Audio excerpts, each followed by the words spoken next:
buscando algo de contexto a una noticia de la cual no vemos en los principales portales informativos o no vemos una gran tapa de diario que diga saqueo de petróleo por parte de Gran Bretaña en las Islas Malvinas, ni nada por eso, ni nada por el estilo. Si lo vieron, los invito a que me envíen esas capturas de pantalla o incluso esos diarios impresos. Y decimos que es un tema del cual se conoce muy poco. Por suerte, tenemos la oportunidad de conversar con Daniel Guzmán. Él es veterano y director de Agenda Malvinas.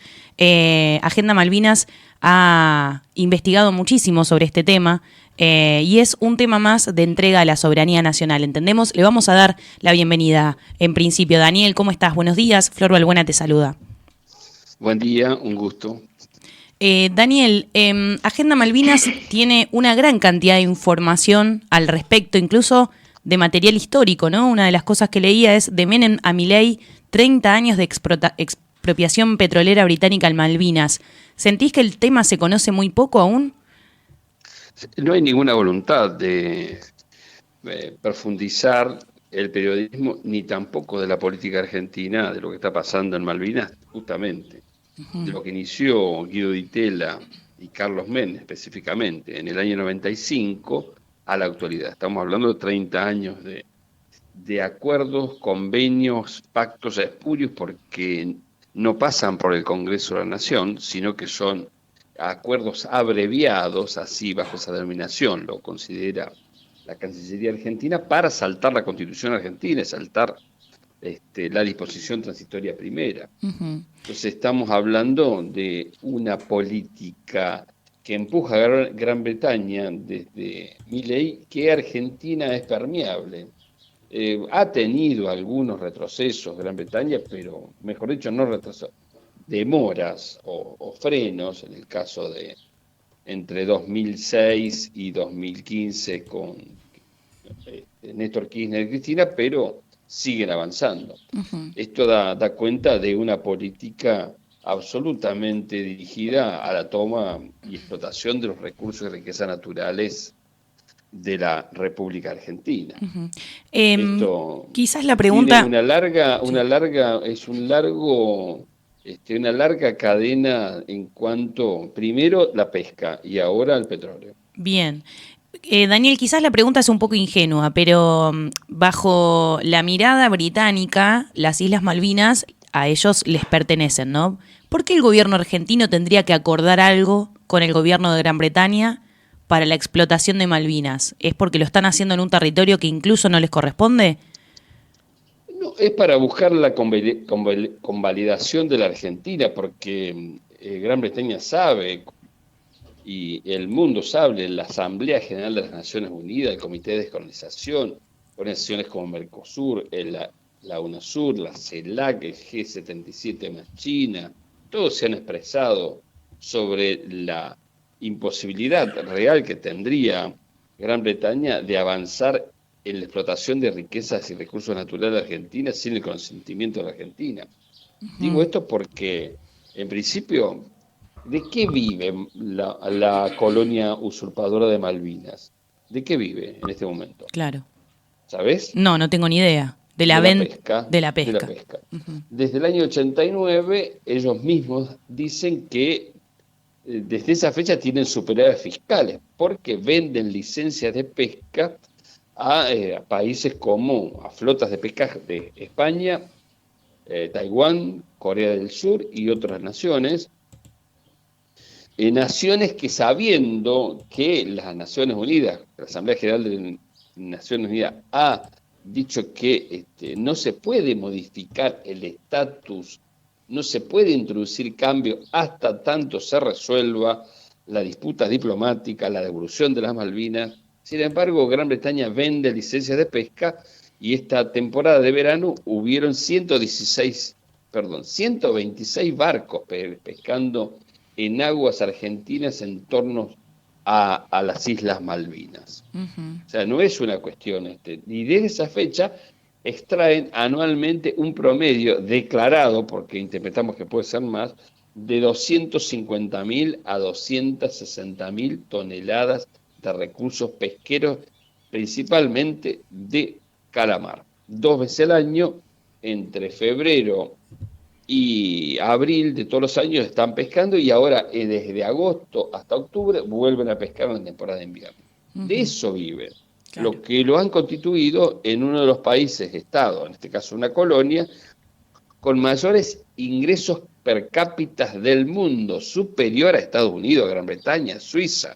O sea, estamos hablando que en el podio de los 3 estados, naciones, colonias con más ingresos, ahí está la colonia británica, con ingresos superiores a los $105.000 anuales por habitantes de las islas. Impresionante. Entonces, y esto sucedió por acuerdos también secretos que se firmaron en el año 89 y 90 con Gran Bretaña de la posguerra, porque recordemos, no sé si tenés conocimiento, que posterior a la guerra, posterior a la rendición argentina del 14 de junio del año 82, Argentina no tuvo vinculación, relación diplomática con Gran Bretaña hasta el año 89, en que se firma el Acuerdo de Madrid I, donde se restablecen las vinculaciones diplomáticas. Todo en ese tiempo la articulaba la Cancillería brasilera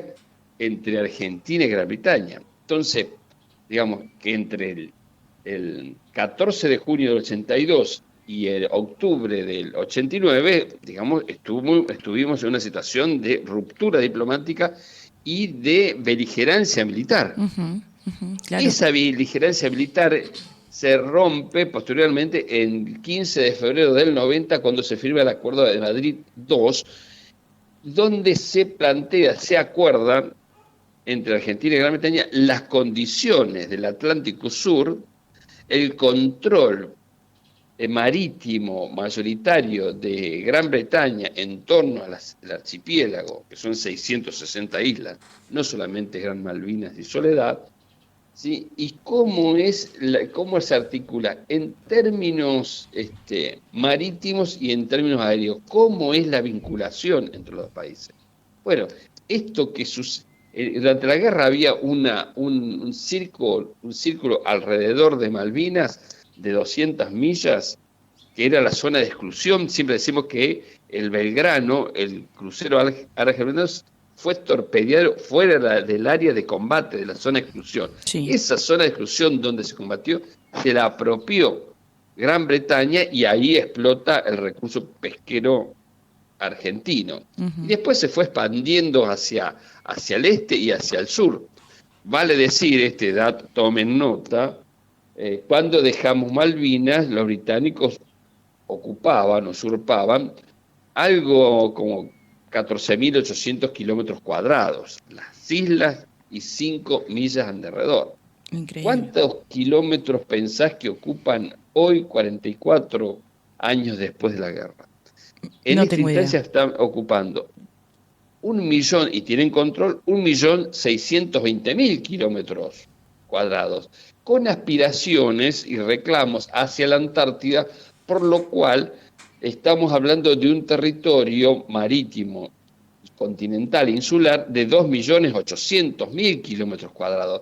Es casi la Argentina continental lo que está pasando. Y estos acuerdos petroleros, bueno, en el mismo momento que la Argentina también estaba privatizando YPF, hacen estos acuerdos con Gran Bretaña. Y uno dice, ¿qué podría estar sucediendo? Es contradictorio que mientras se estaba privatizando YPF, Argentina firme acuerdos de cooperación y explotación petrolera con Gran Bretaña en el Atlántico Sur. ¿Qué sentido tendría en ese momento? Son todos acuerdos absolutamente ventajosos para Gran Bretaña y absolutamente desventajosos para la Argentina. No hay un solo de estos acuerdos que uno diga, bueno, esto es favorable al reclamo o a la defensa de la riqueza y recursos naturales de la Argentina. Claro. Y es lo que está pasando. Desde el año 87, fíjate vos que aparece, ya no es el yacimiento León Marino Sea Lion, que es, digamos, el primero que se identifica la explosión de conocimiento informativo, la existencia de un yacimiento de clase mundial con reservas comprobables de 910 millones de barriles de petróleo, con evaluaciones que llegarían no menos a 1.300.000 barriles de petróleo. ¿Qué es esto?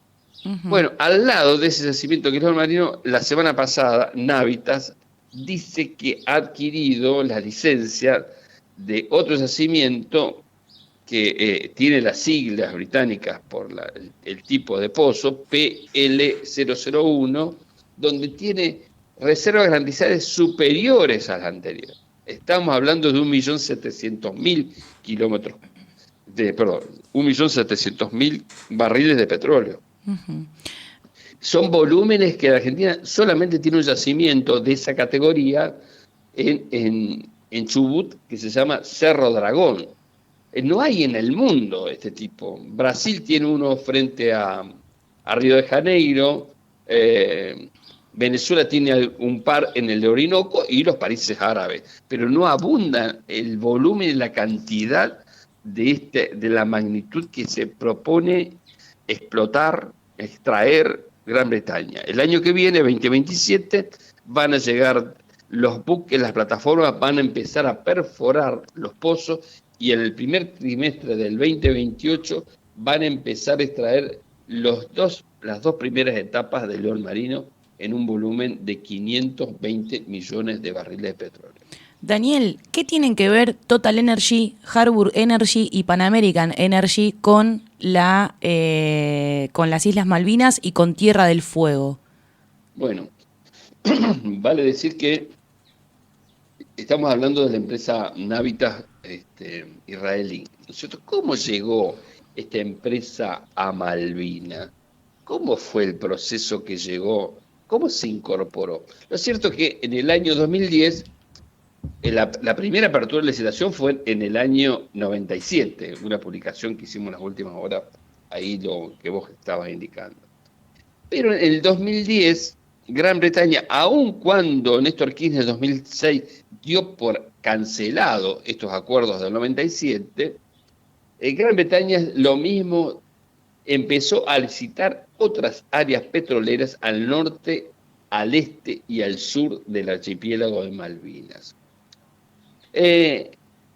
Cuando Rothopper aparece, era una empresa absolutamente casi desconocida en el mundo petrolero. Entonces tenía una licencia, pero no tenía plata, ¿no es cierto?, para explotarla. Es como, para que se entienda, yo tengo un campo, pero no tengo un solo peso para ponerle una semilla, para ararlo, para sembrarlo. Entonces busco algún cargil del mundo para que me ayude.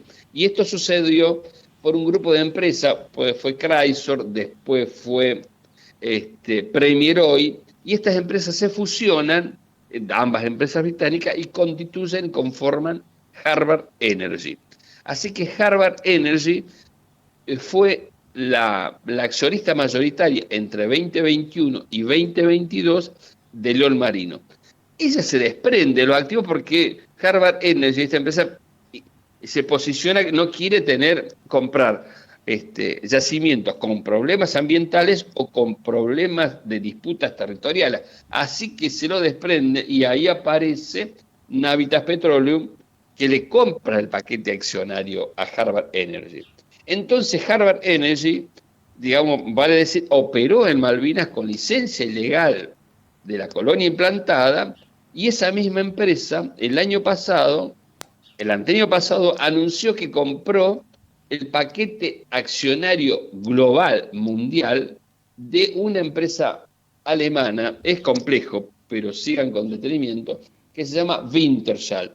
Y Wintershall era socia de Total Austral, ahora Total Energy, y de Pan American Energy en la cuenca marina austral de Tierra del Fuego, por lo cual el gobierno de Tierra del Fuego, Gustavo Melella, aún sabiendo esta condición, autorizó la incorporación de esta empresa cuando está absolutamente prohibido por la legislación argentina autorizar la incorporación, la conformación, la integración de empresas que hayan estado operado con licencia ilegal, en este caso de Malvinas. Y no solamente que está operando, que es parte del consorcio que conforman con Total y Pan América en el yacimiento Fénix.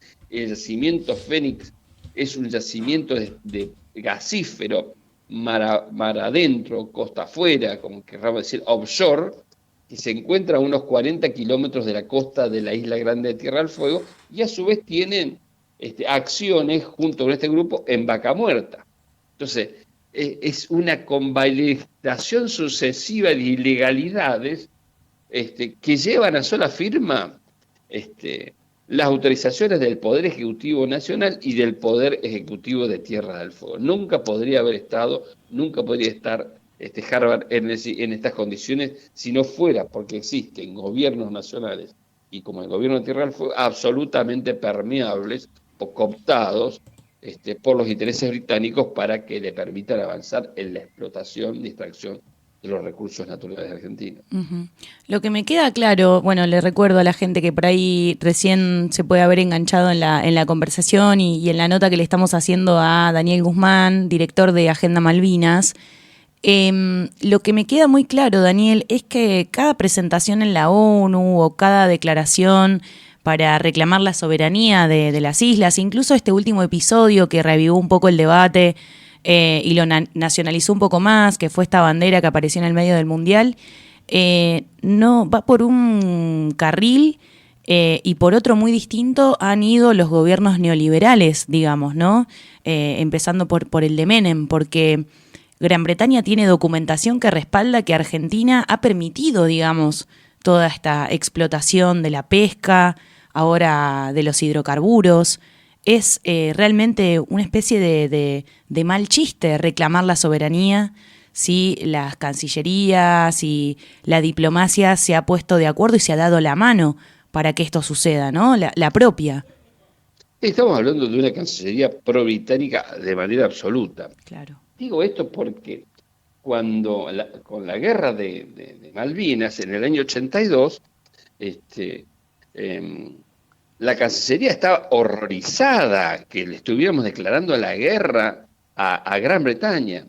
Hay un periodista, Mariano Grondona, que ya no está en este plano, decía que Costa Méndez, el canciller de la dictadura, no había hombre más británico con la flema británica más notable en Buenos Aires. Era una distinción, ¿cierto? Uh-huh. Entonces, Costa Méndez y la Cancillería estaba horrorizada que Argentina declarara la guerra.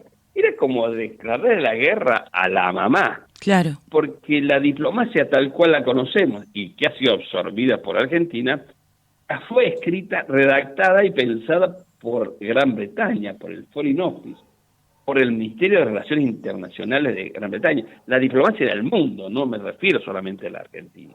Tal cual conocemos la diplomacia, es de cuño británico. Por eso, pelearse con Gran Bretaña era una contradicción, era de mal gusto. A la Armada también. Fíjate vos, o averiguá, el uniforme de gala de la Marina es copia fiel del uniforme británico. Es más, llevan un corbatín negro en homenaje, en luto al almirante Nelson. Y esta es nuestra Armada.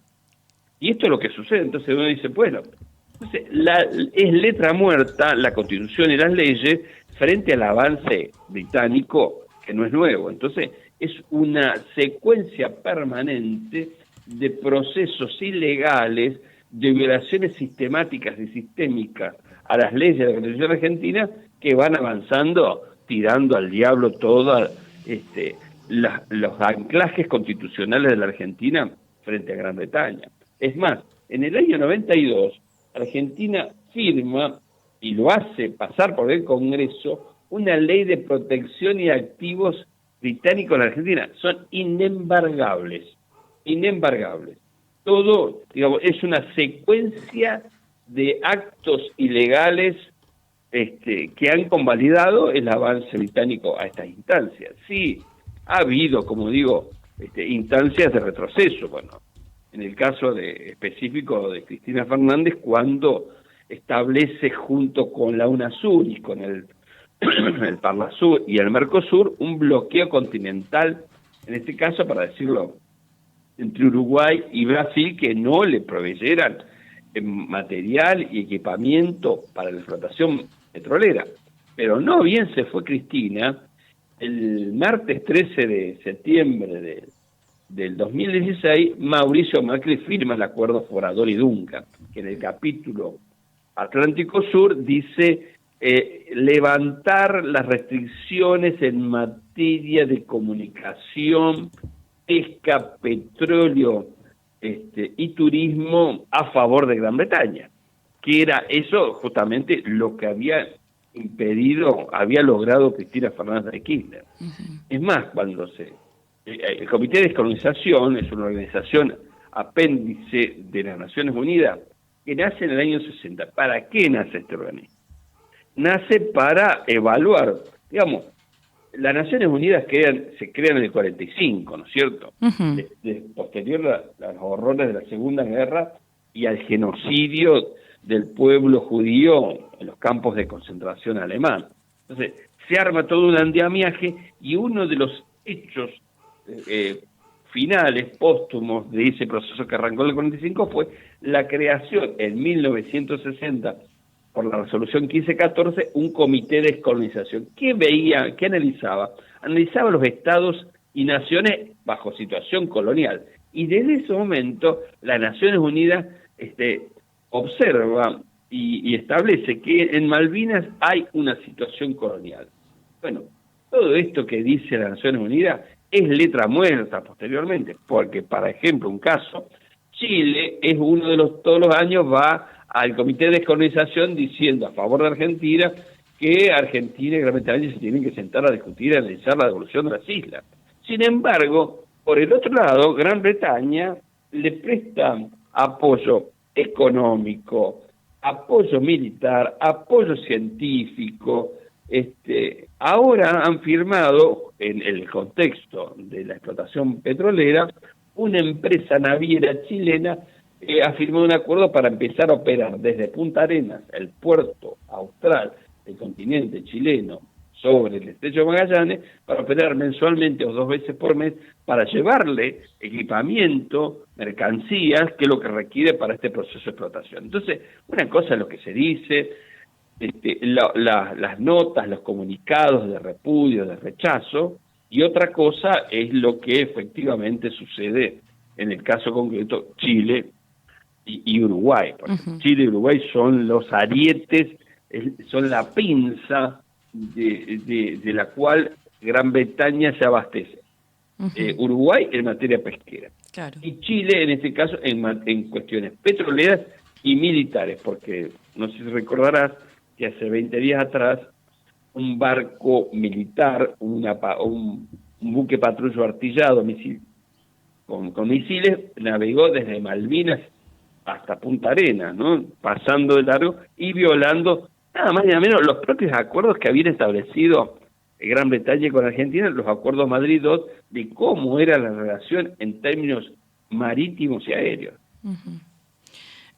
Bueno, el tema sí es complejo y es muy angustiante realmente, porque incluso al no ser por ahí de conocimiento público o quizás sea un tema complejo para explicarlo, y siendo tan especiales para nosotros las fechas que reivindican esa gran hazaña de lo que fue Malvinas y el reclamo de soberanía constante que por lo menos una vez por año en la mayoría enfrentarse al ejército de Gran Bretaña con un ejército con una expertise muy básica, digamos, ¿no? Esos jóvenes, digamos, del cual fuiste uno, Daniel, que fueron realmente con la valentía de defender a su patria. Para mí es una hazaña, sin dudas.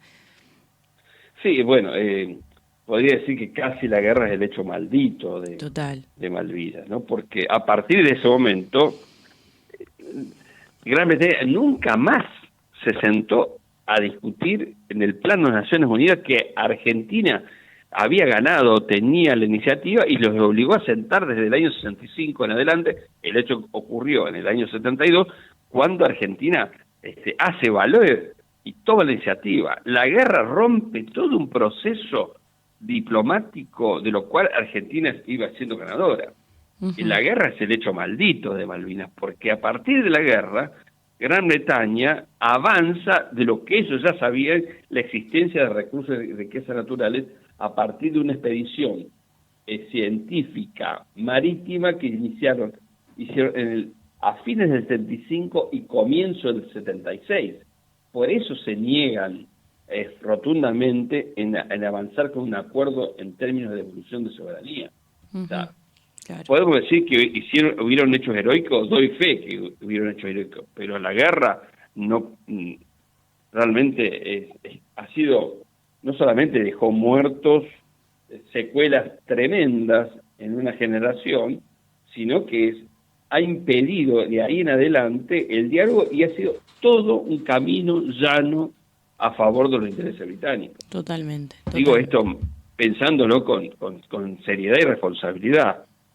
Una de las cosas que hace que me lleven a esto es entender lo que pasó previo, durante y después de la guerra, sobre todo lo que pasó antes y después de la guerra. Lo de la guerra algo conozco, y lo que pasó, ¿cómo? ¿Qué pasó? ¿Por qué Gran Bretaña hoy ocupa 1.600.000 kilómetros cuadrados de territorio marítimo insular de la Argentina? ¿Qué pasó? ¿Qué pasó? ¿Cómo llegamos a esta situación? Total. Bueno. Acuerdos a espaldas seguramente de la sociedad, sin dudas, ¿no? Acuerdos de mesas diplomáticas donde, bueno, por ahí no se llega a comprender la dimensión de lo que implica una gestión gubernamental de entrega absoluta de territorios, de soberanías. Me llamaba la atención también que hecho del acuerdo firmado en 1997 por quien era presidente en ese momento, Carlos Menem y Guido Di Tella como canciller, son, o sea, incluso generan daños hasta luego de 5 años después del fallecimiento de Carlos Menem, ¿no? Lo que implica, no sé, de Di Tella. Y de Di Tella, claro, que deben haber sido algunos años más, pero incluso estas personas que hoy no están generan daños, digamos, a largo plazo, ¿no? Pensando, ¿no?, en cómo tiene que ser ese proceso reflexivo de, bueno, uno no vota un gobierno muchas veces o no deberíamos votar por la cuestión del presente únicamente, ¿no?, por esa mejora en la calidad de vida del presente, sino también a largo plazo, digamos, ¿no?, porque es un daño a largo plazo increíble, realmente, no lo puedo explicar realmente con palabras, pero bueno, vos lo has hecho muy bien y muy detallado. Cualquier acción, cualquier elección, uno vota a futuro. Total. Uno vota a un proyecto, o uno vota una ley, pero esa ley es un mensaje hacia el futuro, es una carta hacia el futuro, es una botella al mar, para decirlo en términos poéticos. Exacto. Pero esto, la única verdad es la verdad, y esto es lo que ha sucedido, lo que sucede. ¿Por qué no? Uno dice, bueno, ¿por qué siguen vigentes estos acuerdos? ¿No? ¿Por qué Argentina no ha planteado la anulación de estos acuerdos y un nuevo andamiaje jurídico constitucional con Gran Bretaña? Porque si todo es a favor de Gran Bretaña, porque no hables conmigo, te invito a que hables con gente del Servicio Exterior de la Nación, con gente del campo diplomático. ¿Por qué lo que sucede con esto? ¿Cuáles son las cláusulas gatillos, la activación que generaron Madrid 1 y 2 como los juegos de las serpientes, de lo cual se expandió, de que dieron vida a estos acuerdos del 95, posteriormente del año 97, que empezaron a permitir que las familias pudieran ir a Malvinas, las familias de los caídos, siempre en el trueque absurdo de permitir que las familias por el dolor fuera canjeada por riquezas naturales. Claro. O expansión territorial. O la existencia de una base militar de la OTAN en Malvinas, ¿cierto? Que la base, si bien es gestionada por Gran Bretaña, tiene parte de la estructura de la OTAN montada en el Atlántico Sur. Entonces, nadie quiere ver lo que no quiere ver. Totalmente. Porque evidentemente ¿quién se quiere pelear con Gran Bretaña?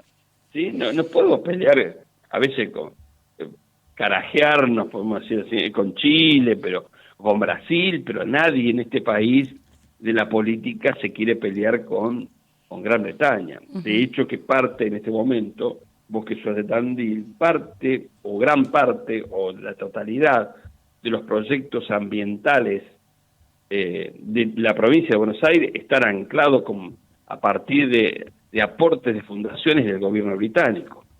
Datos, búsquenlo para que vean lo que está sucediendo. ¿Cuál es el nivel de penetración? O esto que todos los años, ahora en agosto arranca, todos los años la embajada británica en la Argentina, Uruguay, Brasil y Chile convocan estudiantes bajo un certamen que se llama ¿Por qué me gustaría conocer a mis vecinos de la Falkland? Y llevan a los pibes. Entonces, esto es lo que denominamos ahora, ¿no es cierto?, todo la penetración cultural de cómo avanza, maquillando con vinculaciones, estudios y programas, cómo vamos acercándonos. Bueno, diciendo, vieron, los británicos no son tan malos. Claro.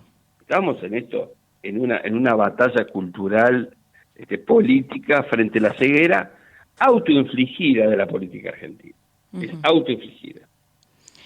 Daniel, muchísimas gracias por esta conversación. Es valiosísima realmente la cantidad de información que tenés. Invito también a la gente a ingresar a agendamalvinas.com.ar. Hay una cantidad de información que no van a ver en otros portales, ni mucho menos una gran cantidad de información sobre Malvinas, sobre la Antártida, sobre el Atlántico Sur y sobre la explotación que allí se está haciendo de un territorio que, bueno, hemos entregado, pareciera como con una facilidad y con una diplomacia increíble, ¿no? Daniel, muchísimas gracias. Te despedimos y te enviamos un fuerte abrazo. Un fuerte abrazo para ustedes. Saludo a la audiencia. Ahí va, Daniel Guzmán, veterano y director de Agenda Malvinas.